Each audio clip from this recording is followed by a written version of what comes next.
The first thing we're going to do is we're going to back up, and I told you we're going to be looking at leaven and the Pharisees, but the first thing we're going to do is we're going to drop back. And I must admit that we've done the parable of the seeds, and we looked at that.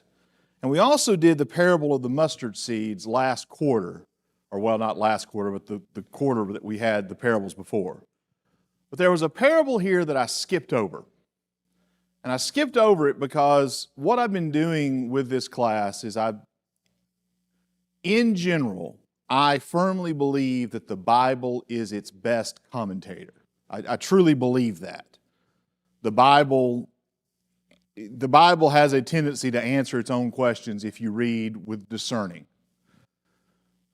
However, there are certain things that can help us have a little better understanding. And I must admit that I am weak when it comes to Greek.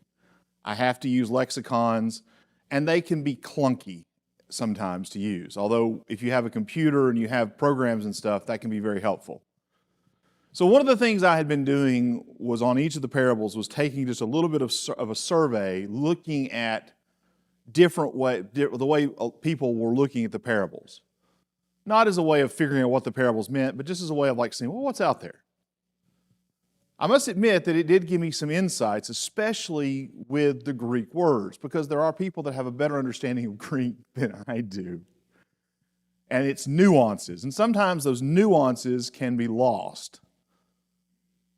I'll give you an example of that, the story of the Good Samaritan. You get a Levite and the three Jews, and I hadn't realized this, but that's a storytelling spot. There was an expectation there, and I would have known that. Well, I ran across a very divergent understanding of this parable of the leaven. And let's read it. You're looking at Matthew 13:33. So the parable that comes right before this, and we know this is a parable because we're told, the scriptures tell us we're looking at a parable. Let's just read the whole thing, the context here. Matthew 13:31. Another parable put he forth unto them, saying, the kingdom of heaven is like to a grain of mustard seed, which a man took and sowed in his field, which indeed is the least of all seed, but when it is grown, it is the greatest among herbs and becomes a tree, so that the birds of the air come and lodge in the branches thereof. Now, one of the things you got to watch out for in parables, and people do it here, is you don't always have to have a one-to-one connection.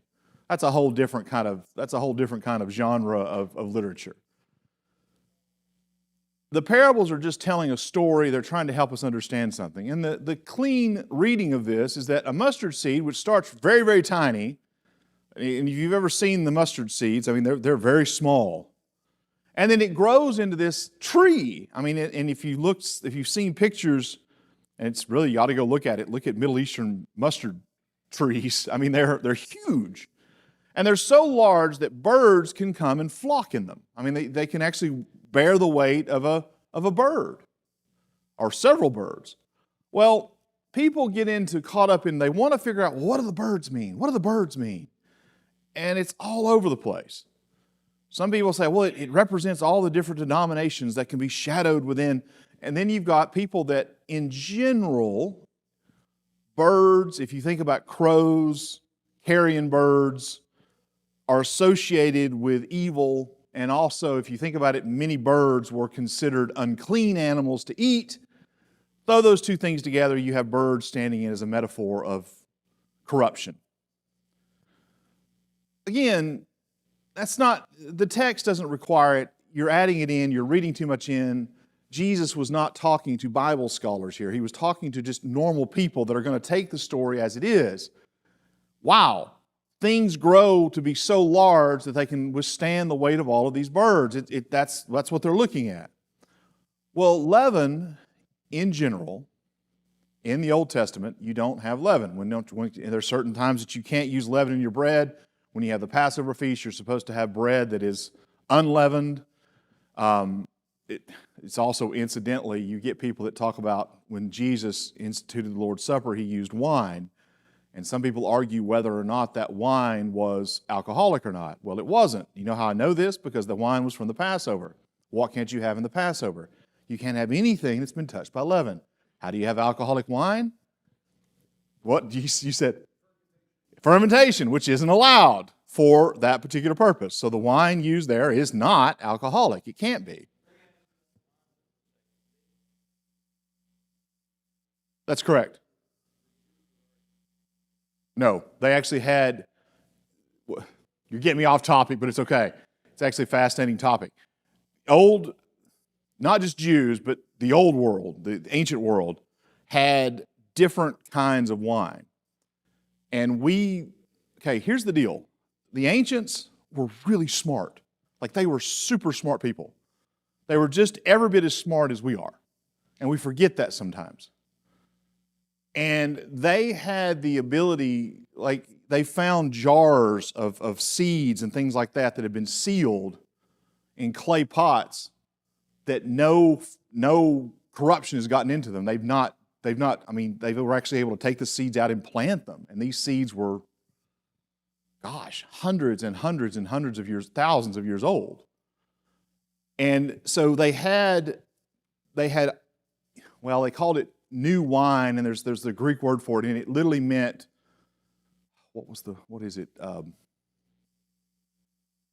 like fresh or something along those lines, but it was just the juice, unfermented juice. And they understood that there was a process that turned it into alcohol. So they actually had varieties, and they would drink, and there was a whole series of the way it was looked at. What was the word? It's been so long since I've done it. It's new wine but anyway, it's non-alcoholic, and they actually had a Greek word for it, and it meant non-alcoholic, and then it flies up through that level.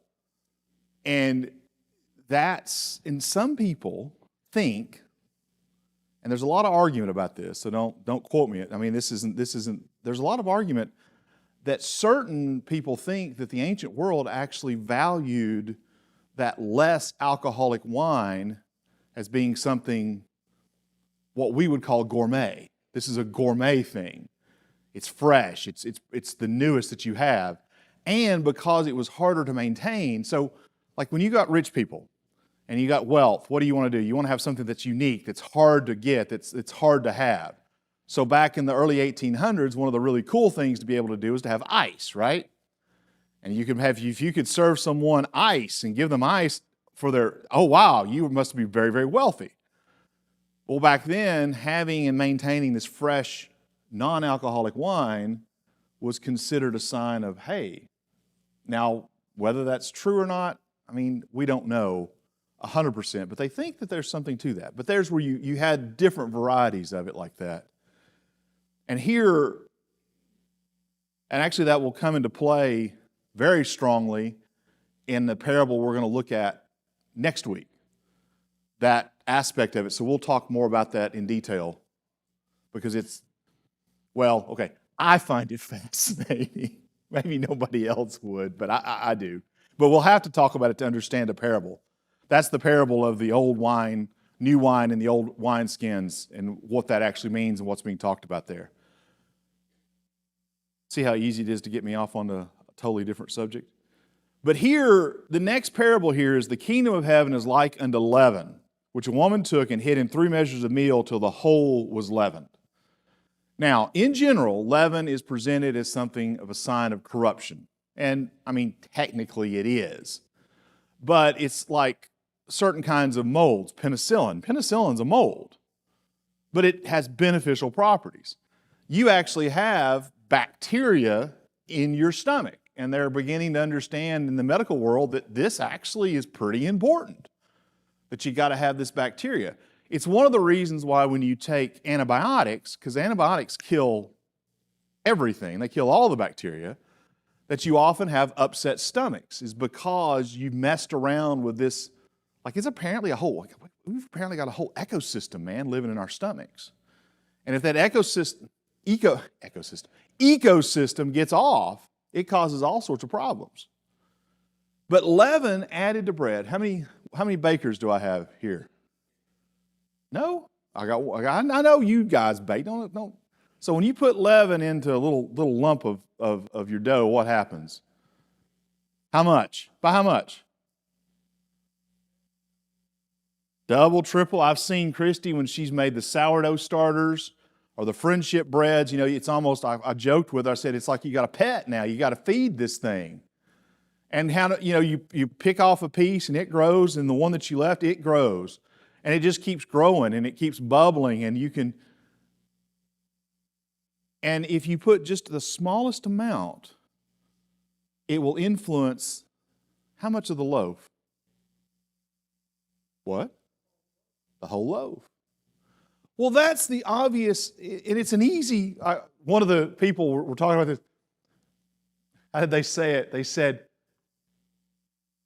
it's so easy to simply take the obvious, but we don't want to take the obvious here. And I'm like, why not? What's wrong with taking the obvious explanation? The obvious explanation is Jesus is talking to a crowd of people and he wants them to remember this lesson, right? So one of the ways as a speaker, when you're sharing a story or you're talking to an audience and you want to give something to them,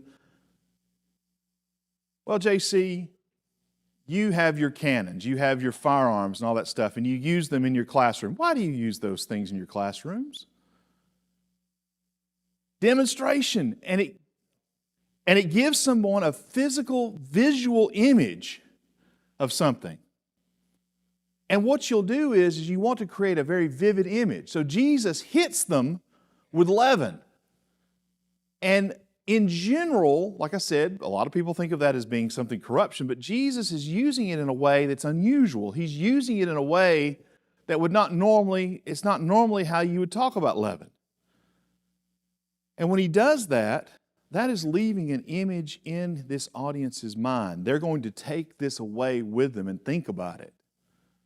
And that is a powerful way to teach. It's why, we call Jesus the healer, but he's a master teacher.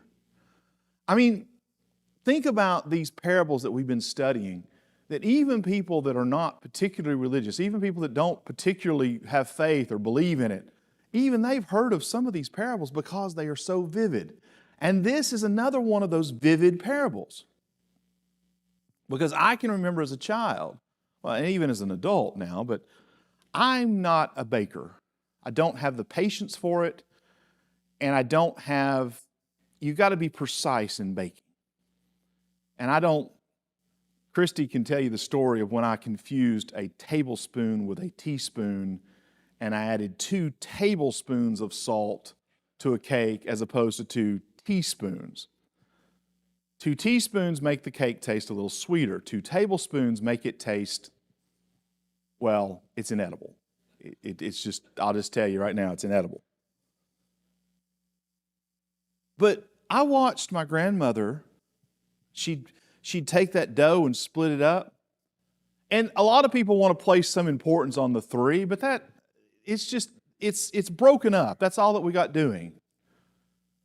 And then you take each one of those, and it's going to rise again, sometimes double, triple, quadruple out that size. And then you take that out and you work that. And then you could actually break off another piece of that, and it could even maybe rise even more. I can remember Granny she would make these, they were rolls.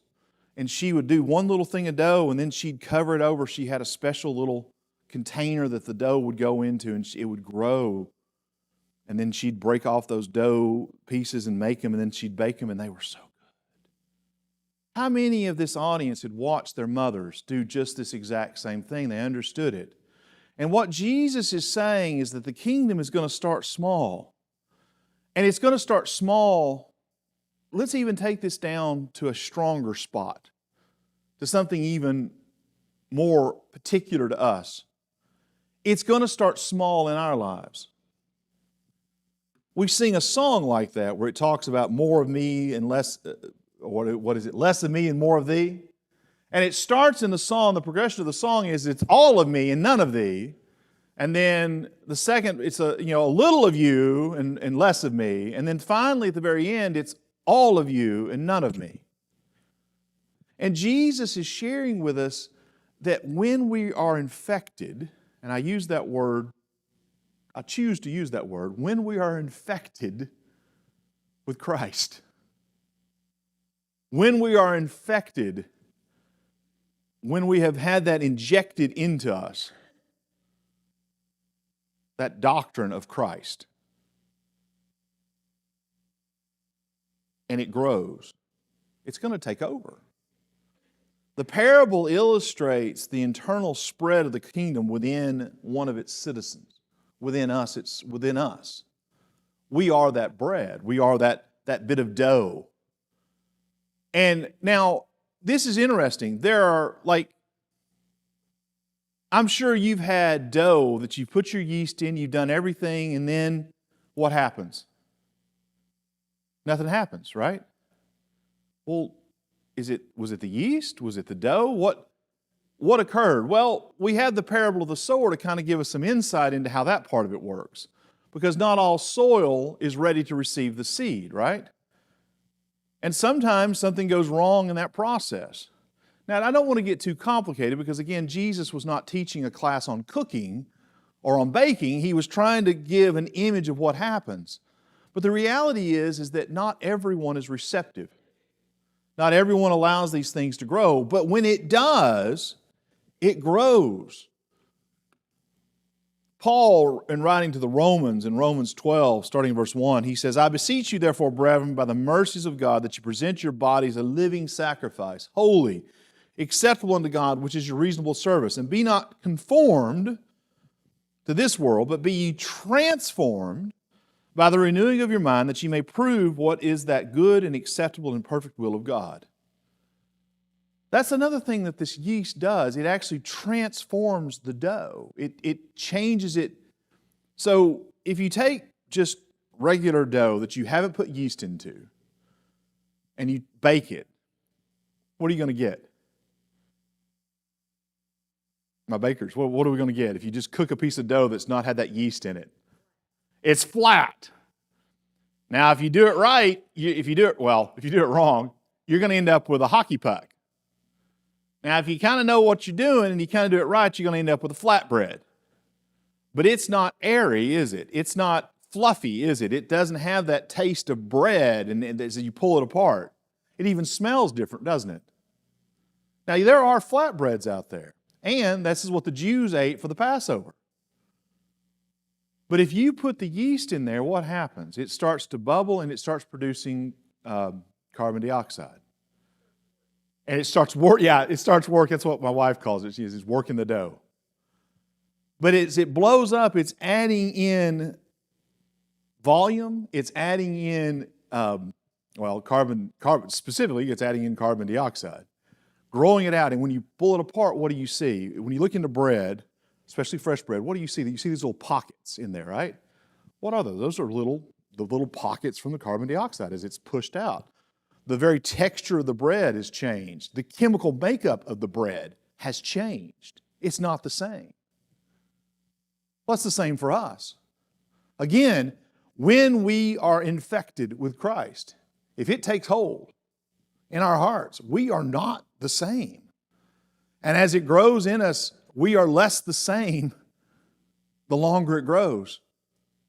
And Paul is telling us something. He's sharing with us that we are to be not conformed, and actually the word there used is like you use for printing of a coin. I've been bam. So I've got my face, and then the world comes along and it goes, nope, bam, and they're gonna make me fit the mold. And Jesus is telling us here how to avoid that, and Paul is telling us the imperative of it for our Christian lives to not be fit into that mold of the world, but to be transformed. Now, James uses a different idea of this. Wherefore lay apart all filthiness and superfluity of naughtiness, and receive with meekness the engrafted word, which is able to save your souls. Now, here I actually do know a little bit about this, although I don't have a lot of practical knowledge because I apparently have black thumbs and I could always kill plants, which is kind of funny because I'm going to try to grow a garden, but we'll see how that works out. But you can take a plant and you can take a cutting and you can engraft it into another plant, and what will happen is the plant below that cutting, that splicing, is the same plant. But once it hits that cutting, it changes. It becomes the plant of the cutting. And you can use this in roses, you can use this with trees, you can use this in tomato plants, you can use this in a whole variety of plants, and what you can produce is a whole different kind of plant. So if you have a tomato plant that really produces really nice tomatoes, you can take a cutting from that and put it in with it, and you can create a plant that has the characteristics of the plant that it borrowed the cutting from. And that's what that's what James is talking about, that we have been engrafted with the Word. It's been fused into us, and it's changed us. Again, notice what's being discussed here. Jesus is talking about the change that comes into our life because of the leaven of the Spirit, the leaven of the Word, the leaven of the kingdom. And it changes us. It grows within us. It causes us to grow in a very particular way. And Paul and James are borrowing from that and magnifying on that. Now, what does that mean for us?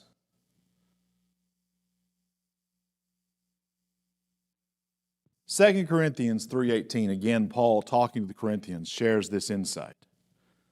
But we all, with open face, beholding us in a glass the glory of the Lord, are changed into the same image from glory to glory, even as by the Spirit of the Lord.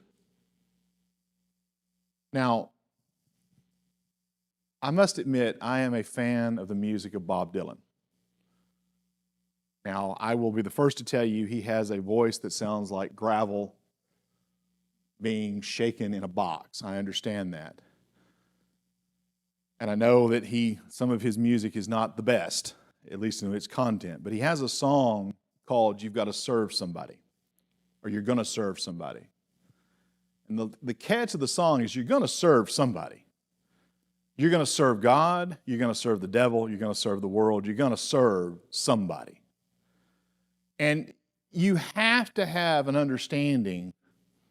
And I know as Americans, we think, well, we don't serve anybody. We're a democracy. We built ourselves. We don't have to listen to nobody. Ain't nobody gonna tell me what to do. Well, then you know who you're serving then? You're serving yourself. So you're gonna serve somebody. And you know what they say about lawyers, right? If a client has himself for a lawyer, he has a fool of a lawyer. You've heard that before, right? Well, I'm here to tell you, if you have yourself as your leader, you got a fool of a leader. I'm sorry, that's just the way it is. Because I can tell you, and raise your hand, honestly, if you've had a different experience from this. Maybe you have. My experience and my observations are that the worst decisions I ever made in my life, the worst choices, the biggest mistakes I ever made in my life were when I thought I was in control and I thought I was the one in charge.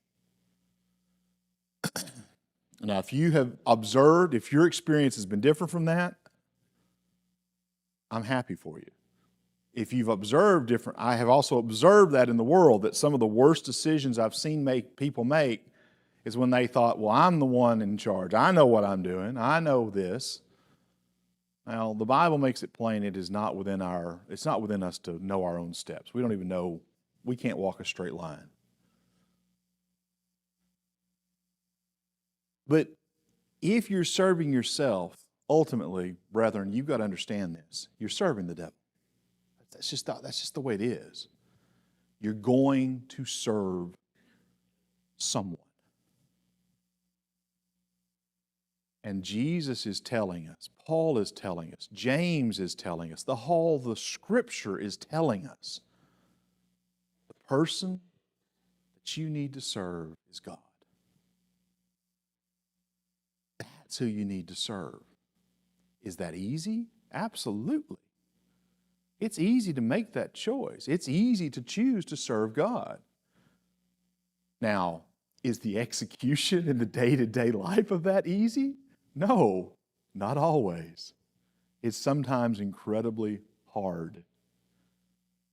But I want you to know something. It's not... The devil has a tendency to make us forget stuff like this. How much yeast does it take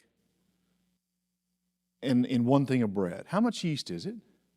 So I've got a big old lump of bread. How much yeast do I need? Now I know there's a precise measurement and stuff, but maybe a little more. And that's a big old bunch, isn't it? I mean, you could put as much as a teaspoon in and you'd still, depending upon the size, but it's like a 4-to-1, 5-to-1, 6, there's a ratio. So it doesn't take all that much yeast, does it? I want you to hold that in the back of your mind. And I want to share with you, there is an interesting study. This is an article from June 7th, 2018. It's from Penn Today. It's from the College of Penn State. They have a college there, the Annenberg College of Communication. They deal with things about society, communications, and things along those lines. There was a study that was done early 2000s. And in that study, what they found was they were looking at this new phenomenon, social media. And how exactly is social media influenced? And what they discovered was that if you had a social media group and you could get at least 10% of that group to espouse whatever, it doesn't matter. You could influence, so if you had 100 people in a particular board discussing something, if you could get 10 people, hardcore believers, mind you, they had to stick to the guns, they could influence the 100. 90, they could influence the other 90 into whatever they were believing. Now the math of this worked even when you spread it out. If you had 1,000 people, 10%, what do you need? You needed 100. 100 people could influence 900 people. Now, think about the implications of this. It doesn't take much to influence. It doesn't take much to influence the society around us, just like it doesn't take much yeast to influence. Now, this study spread it even larger. It took it out from the world of social media into the world in general. And it was talking about in the office building, in the corporate offices, in our society as large, how many people does it take to influence? How many? Now, the way social scientists have often thought about this, it takes 51 plus. You have to have a majority of people believing a particular thing before it starts taking hold in the rest of society. Well, Brian's over here shaking his head. No, that doesn't sound right to me. I'm just telling you that's what they believed for the longest time. Well, this study said, well, how does that work? So they got into this 10% thing, and they said, well, what if we took this and we applied it to the real world? What if we took it out of the social media? And I won't go in. If you want to read the article, you can look it up and talk about it. You can look it up, and I'll give you the information as to look it up and read it more in detail. So what they did was they created these groups of people. And what they did was they got an established idea and a way of doing things established within the group. And then they started with 5%, 10%, and I think it was 20, and then 25. And they would give incentives for people to start doing it a different way. And they were trying to figure out what that threshold is. So here's what we have. Drawing on more than let me skip down here. When a minority group pushing change was below 25% of the total group, its efforts failed. But when the committed minority reached, what percentage do you think? When they reached 25%, there was an abrupt change in the group dynamic, and quickly a majority of the population adopted the new norm. Now, I want you to listen to this part of it right here.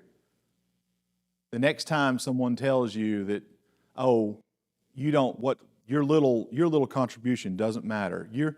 You're teaching one more person doesn't matter. You're having that conversation with that one person, with that one individual doesn't matter. Here's what it says. In one trial, a single person accounted for the difference between success and failure. So at one point they were at 24% of the group, and that one more person was changed, and at 25, the entire rest of the group shifted. The research also tested the strength of their results by increasing the payment people received for adhering to the prevailing norm. They paid people money, hard cash, to stick with the old ways. Listen, despite Centola, that was the guy that did the study, and his colleagues doubling and tripling the amount of money for sticking with an established behavior, a minority group could still overturn the group norm. The group norm, the researchers found. When a community is close to a tipping point to cause large-scale social change, there's no way they would know this, says Centola, who also directs the Annenberg's Network Dynamic Group. And if they're just below a tipping point, their efforts will fail. But remarkably, just by adding one person and getting above the 25% tipping point, their efforts can have rapid success in changing the entire population's opinion. Does that maybe give you some insight into why social norms have changed so radically over the last 20 years? And does that give you an insight into why maybe you writing a letter to your congressman here locally in Tennessee might actually, get rid of daylight savings time and shifting and losing an hour every year? And could you see where maybe teaching just one more person, teaching God's Word to just one more person, could have an outsized and unbelievably powerful effect? Just one more person.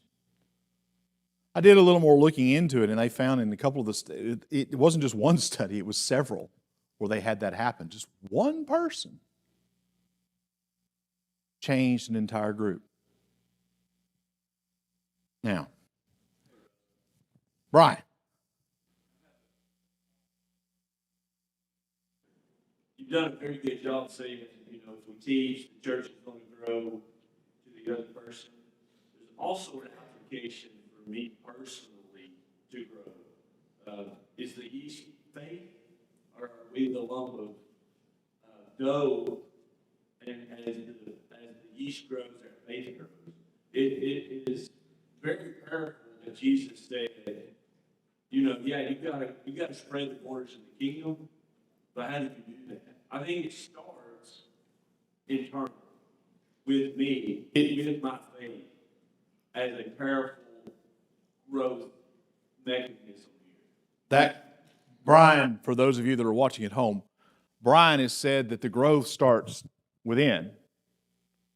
And there's that, as he said, a very powerful growth. What did you say? Growth. Powerful mechanism, yes. Because it's our faith that we have to grow in order to teach. We have to do it ourselves. I have to choose for Brian.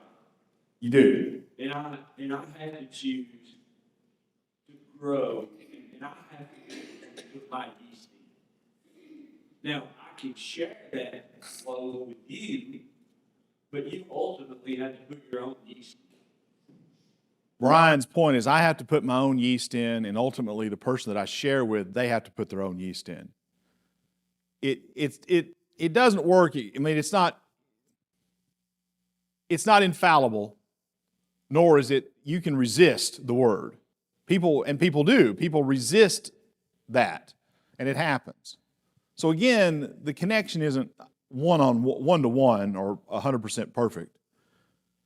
But I want you to think about this, that the influence that we can have,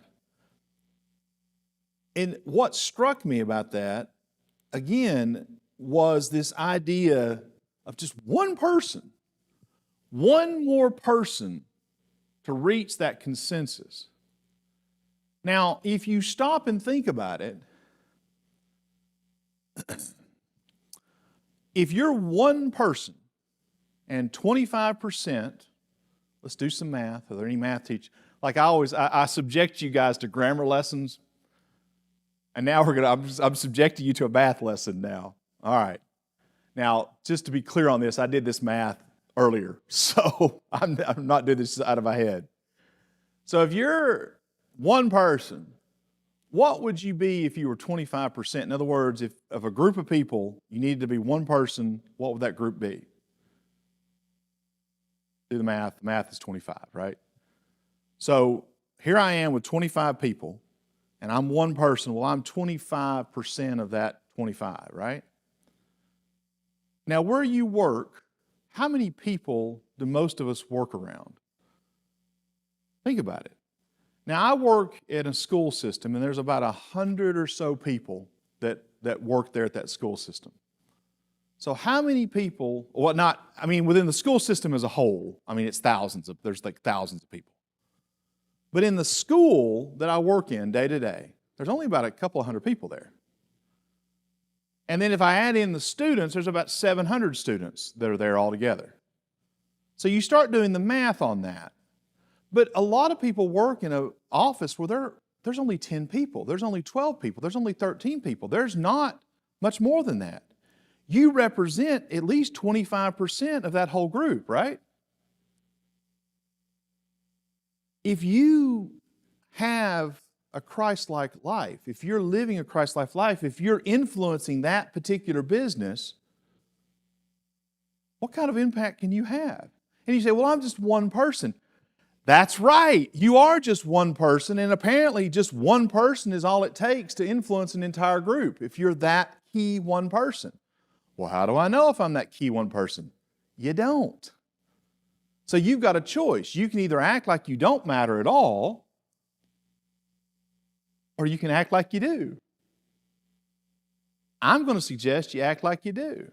Now let's take this a step further. Let's look at what the negative aspect of this is. Now I'm talking about a positive impulse. I'm talking about a positive influence. I'm talking about being that person that pushes people towards the positive, pushes people towards the good, pushes people towards God. Now that brings us back to the Pharisees. Matthew 16:1. The Pharisees also were the Sadducees, which is a strange combination. The Pharisees and the Sadducees hated each other, but they hated Jesus more. And tempting desired him that he would show them a sign from heaven. And he answered and said unto them, well, he goes through, but what I want to look at is this part. And when his disciples were come to the other side, they had forgotten to take bread. And Jesus said unto them, take heed and beware of the leaven of the Pharisees and of the Sadducees. Now, I will acknowledge that this is not a parable exactly. It's more a metaphor. I got that. But I'm here to tell you a lot of the metaphors are also parables. So there. And the other parable that we looked at was it was a very short, there's several very short parables, and I know they're parables because the Bible tells me they're parables. So I'm okay with this being a parable. Beware the leaven of the Pharisees. What does Jesus mean? Well, and they reasoned among themselves, saying, it is because we have taken no bread. We forgot the bread, and now Jesus is fussing at us. I don't know what the Pharisees have to do with us not having bread, but that's what's going on. Which when Jesus perceived, he said unto them, O ye of little faith, why reason ye amongst yourselves because you have brought no bread? Do you not yet understand? Neither remember the 5 loaves of the 5,000, and how many baskets you took up? Neither the 7 loaves of the 4,000, and how many baskets you took up. Incidentally, this statement a lot of people argue that the feeding of the 5,000 and the feeding of the 7,000 are the same event and that the Bible got it wrong. Well, Jesus' quote here tells you, no, there were two different events. Has nothing to do with the lesson, but I just thought I'd throw it out there.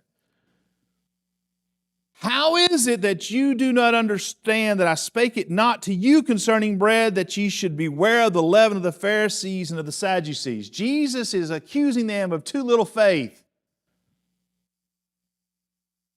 And I've thought about that for a long time. Is it a lack of faith? Or is it having a faith that's too small? And what do I mean by that? That I'm looking at it, oh, well, here's how things are supposed to work. Here's the little box that I'm in. Imagine there's a top to the box up there. I can't, or maybe, here's the little triangle. Now, here's the little box that I'm in, right? This is the box that the world wants me in right here. This is the world. This is how it works. Here's how I see things, right?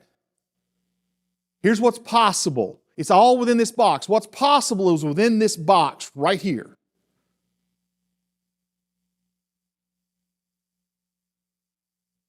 And because I'm in this box, bread is important.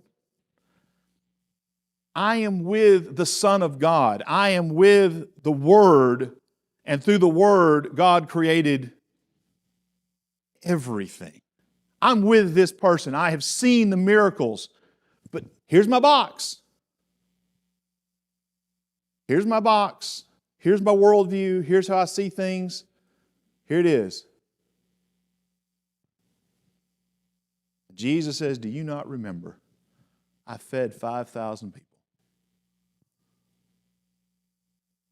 Do you not remember? I fed 7,000. How can you have a faith that limits you so to what's possible? I have faith like a mustard seed. What can I do? And another aspect of what you're teaching is that influence starts with belief. If I put it in a sales environment, which I've spent my whole adult life in the sales environment, if I believe something works, I can sell it to you. yes, you can. And it works for the Pharisees as well. They did not believe that they had enough left. And we believe that we do have. So it starts with belief, and then I've got enough belief that my faith is going to create action. So Brian just said that and Brian's, you've been in sales for your whole life. And he's a good salesman, by the way. I look at him like, you are a good salesman. Here's the deal. Brian said, if I believe in a product, if I believe it works, if I believe it's a good product, I can sell that product. You can tell a salesman that believes in his stuff, and you can tell a salesman that's trying to sell you a line, right? I mean, there's a difference. Jesus is warning them and telling them, beware the leaven. Then understood they how he bade them not beware the leaven of bread, but the doctrine of the Pharisees. Now, why? Oh, right to the wire, right to the wire. So why is that important? I want you to take how a small amount of leaven can infect an entire and change an entire dough, can change an entire thing of bread. We've just been told, I told you a study where 25%, that's what it takes, 25% of any group, and you can scale that up from 100 people up to millions of people. It just takes 25%. One person can make that difference. Luke, in Luke 12:1, in recounting a different incident where he's talking about the leaven of the Pharisees, do you know what he identifies specifically about that leaven? That the leaven of the Pharisees, the doctrine that they teach, it's hypocrisy. And that group, here again, the Pharisees were never the majority of the Jews. The Pharisees were never even a powerful group. That was the Sadducees. The Sadducees held political power. But do you know how much influence the Pharisees had? They had enough influence that they were able to crucify Christ. They were able to convince an entire nation to crucify the Son of God.